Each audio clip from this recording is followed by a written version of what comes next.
drink a lot of water, so I'm going to put this right here. I don't destroy the branding. Hi, everyone. How's it going?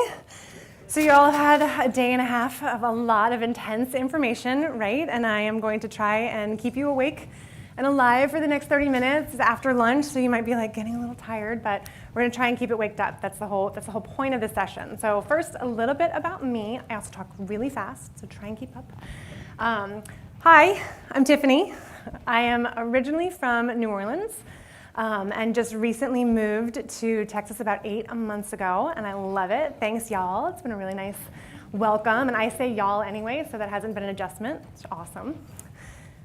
I am a PR professional. I actually started my career sending faxes to fax machines in newsrooms, hoping that reporters would pay attention.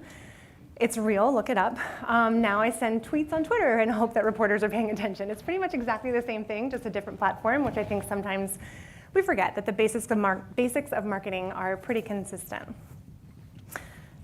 And you guys can contact me if you want. Feel free to tweet any questions throughout the session. I'll happily respond to you guys afterwards. And I'm going to leave this down here on the bottom of the screen in case you want to ask questions or you just forget my name. All right, so enough about me. As a digital marketer, everyone in this room has one job, right? And it's to get her attention. And maybe it doesn't look like her, maybe it's a 40-year-old executive, but we basically have a job. Someone's looking at a screen, and we need to jump out and get them to do something, right? Here's the thing, there's a lot on that screen. There's my friend's Snapchat, there's baby pictures, there's celebrity gossip, there's Game of Thrones spoilers, like there is so much going on that I'm interested in. How are you gonna stand out? Well, obviously you're gonna create great content, right? Guess what, we as content marketers are like, oh my God, they love content, that's great. We're gonna create so much content and they're gonna love it all. So what this slide shows is all of the content that marketers are creating, right? We're doing an awesome job, keep it up. But here's, the customer can still only consume a certain amount, right? So now, not only do you have your baby pictures and your Snapchat friend requests, you also have other content marketers who are fighting for the attention of that same girl on her phone. So let's say your content is rad and stands out and you get her attention.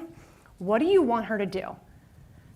Think fast because you have 8 seconds, right? The goldfish slide. I think like every marketer has this quote or slide in their presentation because it's true. You have a better chance of getting a goldfish to pay attention for you longer than your human being client. So all of this basically goes to say that our jobs are hard, right? Like digital marketing is hard. So this is actual footage of me last Thursday. My team's here. I mean, it wasn't really me. I'm super positive and optimistic all the time. But like everyone gets burnt out, right? I mean, who in this room hasn't gotten burnt out, hasn't gotten frustrated, hasn't said like, what the hell am I doing, right? But the good news is every single person here wants to do better. That's why you're here, right? Like you want to achieve maximum potential with your marketing efforts. And so you're here and you're learning and you're excited. So I want to help you guys with little tricks that I use to keep myself motivated when I'm having a bad day or when I'm feeling frustrated or I'm just overwhelmed, right? And I call it the wake up approach. So let's walk through what the wake up approach means. It's an acronym. Starting with why. Why are we doing what we're doing? What do we hope to accomplish? A, who is our audience? Who are we talking to? What do we want? What problems are we solving? How are we making their lives better? K, what's in your kit? So what are the resources that you have in your arsenal? What's critical to your success and how are you putting it together? E, how are you gonna evaluate success? How are you gonna know what's working, what isn't, quickly change or find out if you're just an awesome rock star? And then up, the best way to not veer off course, not get distracted, not get defeated is to create a plan and stick with it, which is harder said than done for some of us creative types, but I'm gonna give you some tips for that too. So start with why. That's really catchy, right? I didn't make that up. It's the title of a best-selling book that I'm sure a lot of you guys have read by Simon Sinek, but he's got a point. Let's start with why. Why are we doing this? What do we hope to accomplish? None of us in this room are creating a ton of content just because we want to put it out there. We want someone to do something. We want them to interact. We want them to like, share, tweet, download, do something, right? Anything, please. So what is it? We have to set goals. How many of you guys, show of hands, are familiar with the SMART goals? All right, another show of hands. How many of you guys are really scared that every part of my presentation is going to be a 5-letter acronym? Thank you for being honest. It's not, I promise. But maybe it is. You'll have to wait and see. All right, so SMART goals are specific, they are measurable, they are achievable, realistic, and timely. So pretty basic, but a lot of times we forget because everyone in this room has one goal. We want to increase engagement, right? That is a lofty goal, honorable, we all want it. But what does that really mean? Can we make it smarter? So a smarter goal would be to increase engagement on Facebook and Instagram by 10%, right? That's very specific. There's 2 channels that I'm really focusing my efforts on. It's measurable by 10%. Okay, is 10% achievable? Is it realistic? Well, first of all, do you even have an Instagram account? Because let's start there. Because if you don't, it may not be realistic for you to accomplish those goals. What are you comparing it to, right? Setting benchmarks, looking at, I want to compare year over year. I want to increase it 10% based on where we were last year or last month. If you don't have those metrics and you can't look at that data, look to industry benchmarks, right? So I know that Facebook ad click-through rate for my industry is 0.47%. So I can say instead of year over year, I want to increase my Facebook engagement 10% over industry standards to be at 0.57%, right? And then timely. So when do you want to accomplish this? Because someday just kind of stays really far away all the time. You have to put some time parameters. Most of us have clients who plan on an annual calendar, right? So we get into the mindset of, okay, this is my annual plan. Don't do that. At least try and think quarterly or faster. You're in digital, things change daily. So if you take a goal and you put it in a folder and you put it in a plan and you hide it away for a year, you're not going to stay focused on it. I have 3 goals for my department. They're written in red ink on the whiteboard behind my desk, and I'm constantly looking at them and thinking about them. And there's nothing I love more than to get distracted by a shiny object or someone who's really passionate about a project that's totally out of scope and going to disrupt my entire world. So I have to say, wait, sorry, not sorry. We're going to keep moving in this direction and stay tuned to our goals. Makes sense, right? All right, so that is a SMART goal. Increase engagement on Facebook and Instagram by 10% in Q1 2019. Also, share your goals with everyone. Not only your team, but leadership. Make sure everyone's in alignment, they agree, so you all know why you're doing what you're doing, so you're on a good path. All right, now we know why. We're off to a good start. Second, understand your audience. Audience is everything, right? Like you guys are the difference between me going home crying tonight and being like really excited that I did a good job. No pressure. But your audience is everything. They can make or break your success. So how do you get to know your audience?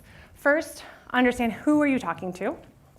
Second, how do they talk about you? Because they are doing it. Somewhere, someone online is talking about your business.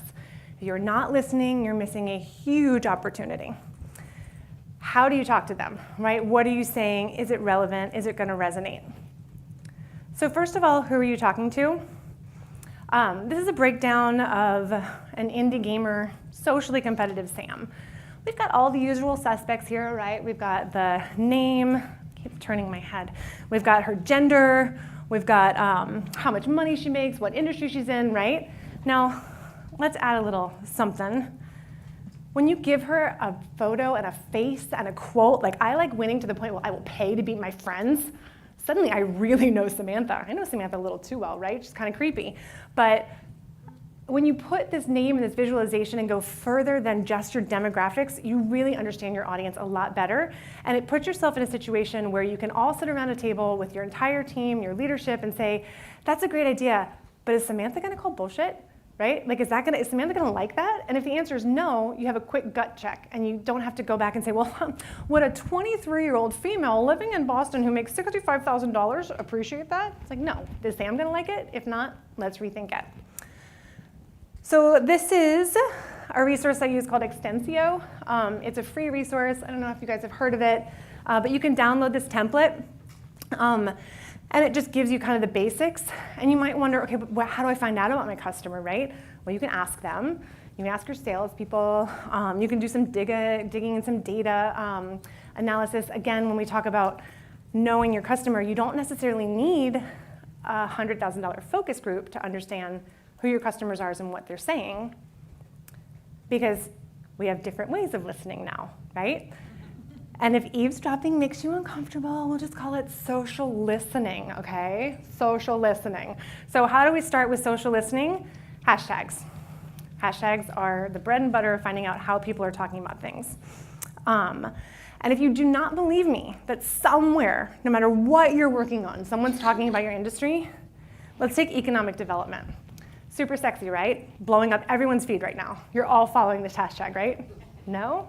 Okay, fine. But 20,000 people are. So if I'm working for a workforce company or I'm working for a company that promotes small businesses, this might be a conversation. If I'm working for the government, this is a conversation I want to be a part of. And I want to know what people are saying about it. First of all, who's talking about it? Mayor of Chicago. Cool, great, he's an influencer. Maybe I want to follow him, see what he's saying. He's talking about small business. He's talking about community development, econ dev. So that's actually the sexy hashtag that's blowing up everyone's feed, right? Smaller, it's shorter, it's super cool. No, still not, no. No, it's not. It's not an exciting, sexy topic unless you're in it. But again, all these people are talking about it. And even something that everyone's talking about, food, right? How delicious are these oysters? I'm from New Orleans, so I had to throw in some Tabasco products. I don't get paid. So this is a post, and it's got the usual suspects, right? You've got oyster, you got seafood, you got food porn, and then you got tablescape. And I'm like, what the hell? Tablescape? No one's talking about tablescapes. You're crazy.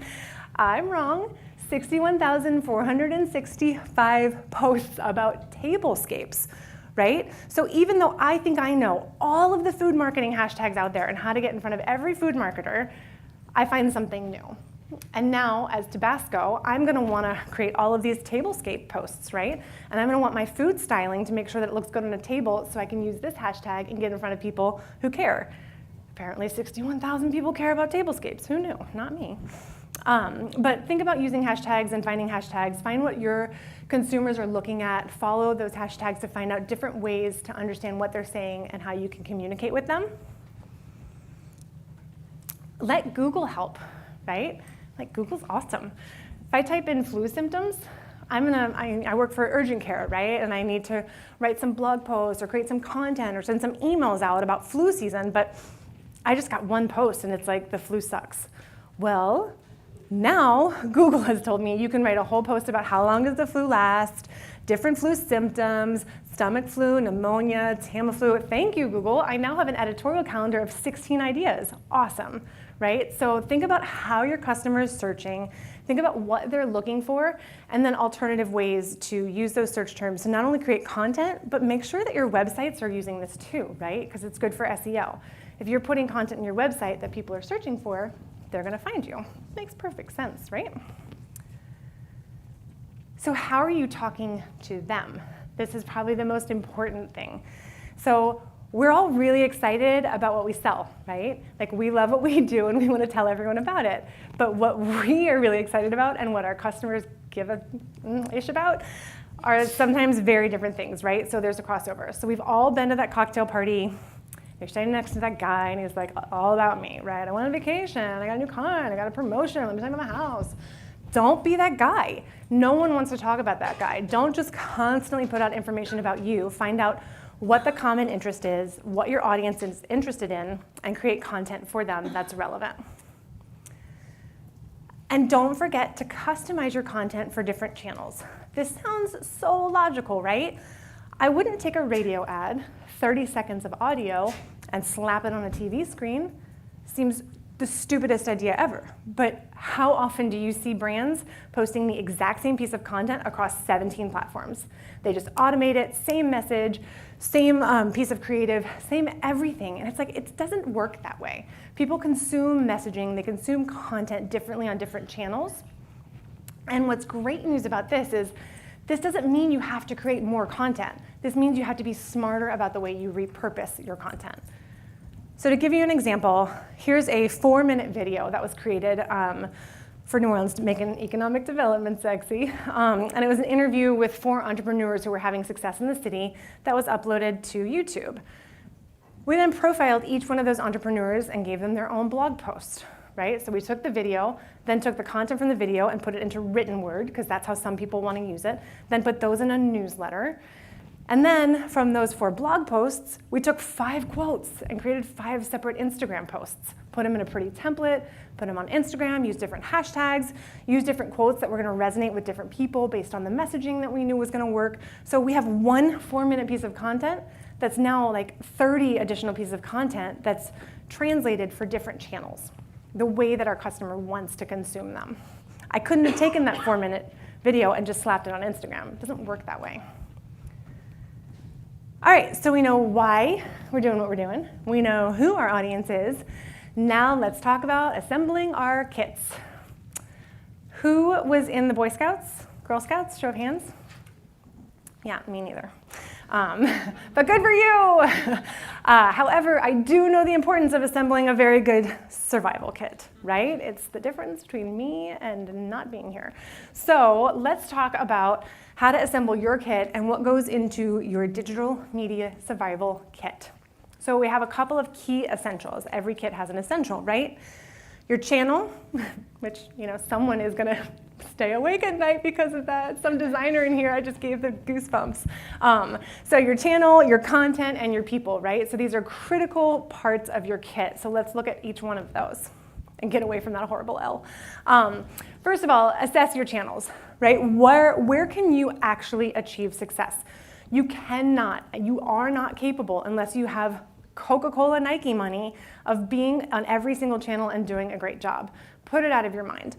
If you're trying to reach 40-year-old insurance salesmen, bye-bye, you do not need to be on Snapchat. Throw that bad boy out of your kit and make room for something more important. And don't ever neglect the channels that you own, your website and your email, right? So remember how we're trying to get in front of that girl and she's on all these channels, but she's not necessarily looking at your business information, right? She's busy with other stuff that's wildly more entertaining than what you as a company may have to say. So if they come to your website, they've chosen. You're not disrupting their day, they've chosen you. So make it worth their while. Make sure that the user experience gives them what they want. Make sure they have the content that they're looking for. Your email. People have opted in to get your messaging. They're not unsubscribing from what you're sending. Instead of spending a ton of time trying to be on Twitter because it seems cool and that's where everyone is and Donald Trump's there all the time, maybe your efforts would be better suited optimizing your website for SEO so that when people get there, they convert, or really focusing on your email plan. So you can't have everything in your kit. You can't fit all of these channels in your survival kit. Understand which ones work best and edit accordingly. This is a lot of content. We talk a lot about content. Every circle here is some sort of piece of content, whether it's a game, it's a webinar, it's a case study, it's a checklist meant to entertain, inspire, educate, convince. We can come up with content. We've proven as digital marketers, we can come up with some content, y'all. But before we do that, before you hit that publish button, ask yourself, does it accomplish my goals? Will my audience like it? Is Sam gonna hate me for posting this? And if the answer is no, chuck it out your kit, right? If your CEO comes to you and they're like, we need a 700-page, annual report. It's oh my gosh, do we really need a 700-page annual report? I don't know. It doesn't accomplish our goals. Our audience doesn't read it. Do I have room for that in my kit? I have limited resources. So really understanding exactly what you need to accomplish your goals. I'm not gonna tell your CEO you don't need an annual report, but good luck with that. Who is on your team? So who in this room has a team of 7 or 8 just digital marketers? I hate all of you. But good for you, that's awesome. I don't, and I'm sure like most of you, we wear a lot of different hats in our roles. But that doesn't mean that I don't have someone on my team who's really awesome. He is not a community manager. He has about 5 other jobs, but he's super awesome at monitoring our reviews, seeing what people are saying about us, catching rogue crazy people on LinkedIn that we need to respond to. And so even if you don't have a team that fits every single one of these job titles, you still have to assign roles and make sure that everyone's doing what they need to be doing based on their talents and interests. And also, see this subject matter expert, handsome guy with the glasses? Don't forget about the people who aren't on your marketing team. Sometimes they have the best insight and input, right? Like the best insights that we get sometimes come from our salespeople because they're on the ground with the customers. So they're telling us what their worries are, what their concerns are, what messaging is really popping. So think about all the people in your team and who you bring in to help you survive and get through it. All right, so we know why we're marketing. We know who we're talking to. We know what we have in our kit. Now it's time to play a game. Who's ready? All right, let's find out if it worked. So this is a Snapchat filter, right? And here in the purple, we have the amount of times the Snapchat filter was viewed. For those of you who don't know what a Snapchat filter, because you're old like me, you take a selfie and then you scroll and you pick whatever's cutest to put on your filter to show that you're having an awesome time and make all your friends jealous. So 7,800 views, 180 uses, right? So what this is if you can see this little artwork, it was in a bar in New Orleans, a 125-year-old bar during a festival that attracted a lot of people. They paid $43 to have this up for 4 days. So $43, 4 days, 7,800 views, 180 uses. Show of hands, who thinks this was effective? Show of hands, who didn't? Show of hands, who cares? Come on, y'all, wake up. So those of you who don't raise your hands, I know it's because you're like, well, Tiffany, I don't know what the goal is, right? That's why you didn't raise your hands. And you're right, because if the goal was exposure and awareness, for $43, I got in front of 7,800 people. Yeah, it's pretty good. Like, I don't feel bad about that. I'm not mad about it. Now, if the goal is usage, that's a pretty low conversion rate. That doesn't mean that Snapchat is not a good channel for us. That doesn't mean that this was a terrible waste of time. It means we need to say, okay, was it our timing? Was it the artwork, right? So this artwork doesn't say anything about New Orleans. If I'm taking this selfie and posting on Snapchat and I'm in New Orleans, I want everyone to know, big, bold letters, I'm in New Orleans. So it just means you have to look at what's working to make changes and smart decisions based on logic, reason, data, fact. Saw what I did there? Yeah. All right, so this is another game. Which one performed best? So what you're looking at here is Instagram analytics for a bourbon festival. So it's an annual festival that brings bourbon aficionados and professionals for seminars and tastings. This side is the best performing content by impressions, so how many people saw it. This side is the best performing content by engagement, so how many people liked it, commented, reposted. So you see the first three are consistent, right? Like they're in alignment. Bottle shots and influencer photos work really well. This guy's an influencer. He actually has a tattoo of the bottle on his arm that you can't see. He's an awesome guy. Everyone who's anyone in the bourbon industry knows him and idolizes him. So of course he's gonna do well.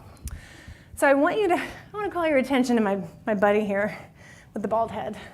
So for those of you in the back, he's got a temporary tattoo on the back of his bald head that says Bourbon Badass. He was also a security guard at this event, and I love him. Now, if I'm looking at impressions, he's definitely up there, right? Like people are seeing him. It must have gotten shared by someone or commented on by someone who has a greater reach. So people are seeing him. So to me, it's working, right? But if my client says, or my boss says, Tiffany, we really want engagement. Like we only want to post that we know people are going to engage with. I got to kick my Bourbon Badass out of my kit. And it saddens me, and it's really hard for me to do, but there's only so much room in my kit, so I need to know what's working, and I need to evaluate performance. Makes sense, right? I mean, how cute is this guy? Love him. Okay, so we know why we're doing it. We know who our audience is. We've assembled a crack kit full of just the essentials that we need to succeed. We know how to evaluate our success and look at what's working and what isn't. So, any Jedis in the room? Total shameless Star Wars reference. Yeah, we can't just use the Force and hope and pray and reach out that Yoda's going to save us and it's going to happen. We need to use a plan. Okay, so warning, there's going to be more acronyms. Also, all of you creative types, feel free to take a nap right now. I won't be offended. We're going to get into some nitty-gritty planning stuff here, okay? So here are the essentials that you cannot live without. You need an editorial calendar, you need a project management protocol, and you need a reporting template. So we're going to go a little bit into more about each one of these. And here's the acronym. Keep it simple, sweetheart, right? So you have a ton of people who are going to want to sell you on different softwares and platforms, and one is better than the other. Really, Whatever works for you is what's going to be best. They're all pretty similar. Just keep it simple and focus on what you need. So this is a sample editorial calendar built in Excel, right? It's not some fancy software. It's not some bells and whistles pretty. It's not pretty at all, but it's simple and it contains what we need to know. We need to know what is our content theme, what is the subject we're writing about, what channel are we posting it on. Bonus points if anyone's like, but Tiffany, we're posting it on multiple channels. Yeah, right, good call. Where are you gonna post it first? How are you gonna redistribute it? When is it due and what are the assets needed, right? Like this is all you really need to know in an editorial calendar. And let me tell you why editorial calendars are important. Remember that actual footage of me face-palmed on my keyboard? It's because I didn't know what I was gonna write about that day, right? How often do you get in front of a computer and you're like, oh gosh, what are we gonna do this week? We need to send out a newsletter, we need to post a tweet, we need to do something, we need to create content, we don't know what our content's gonna be about. Well, if you have an editorial calendar, you've got all that planned out for you, and so you can really focus on making that content great so it stands out on that girl's phone and she actually wants to take an action. So that was a kiss. For those who missed it, keep it simple, sweetheart. There you go. All right, any project management gurus in here? Yeah, I know there's one right there. So I've seen some pretty heated discussions about which project management software is the best, and I'm gonna tell you, don't throw tomatoes, but it doesn't really matter, right? It has to be whatever works for you. So this is Trello. It's super sexy. It integrates with Slack. Everyone loves Slack. Woohoo! I've worked with Asana. I've worked with Wrike. I've worked with Teamwork, with Teams. As long as it does what you need to do, it can be a whiteboard with Post-it notes, right? Like time-honored tradition of geeks who need to get shit done. So all you need is you need to know what needs to get done, who's responsible for getting it done, and when does it need to get done. And then hopefully you have some sort of feedback and communication loop for revisions and comments. In this like super fancy, sophisticated version, it's other Post-it notes that are different colors and smaller in size. So it can be pretty simple, but unless you're a team of one, a Hello Kitty notebook to-do list is only gonna get you so far. You have to create something where teamwork and all of those people and all of those resources can work together. Keep it simple, sweetheart. Reporting. How many of you guys do monthly reports for yourselves or your clients? Awesome, very cool. So my team has a weekly report that we look at, and it's a bunch of really ugly numbers in a super not pretty spreadsheet, right? But what we monitor is we monitor reach, we monitor the engagement. So reach, how many people did we get in front of for our ads, for our posts? What was the top post, comparisons? You know, we love this ugly data, and we're also lucky that our CEO loves ugly data, but in reality, you also need to keep it simple for your stakeholders. So you can't give them reams of data and expect them to be able to quickly look at a cell and say, oh, our performance is up. So make sure that you're reporting in a way that makes sense. Also make sure that you're reporting in a way that's consistent so that you know that those realistic, achievable goals are based on like year-over-year success. But really, this is what you need to look at. So now we know how to wake up, right? Creative people, you can wake up really now. And so go forth, wake up, and be awesome. If you guys are feeling like you need a pick me up, or a wake up call, don't hesitate to get in touch. Tiffany Starnes on LinkedIn. That's where I spend most of my time lurking, not really on Snapchat. And you can also feel free to email me. And if you have any questions, I'll be around after this. So thank you so much, guys.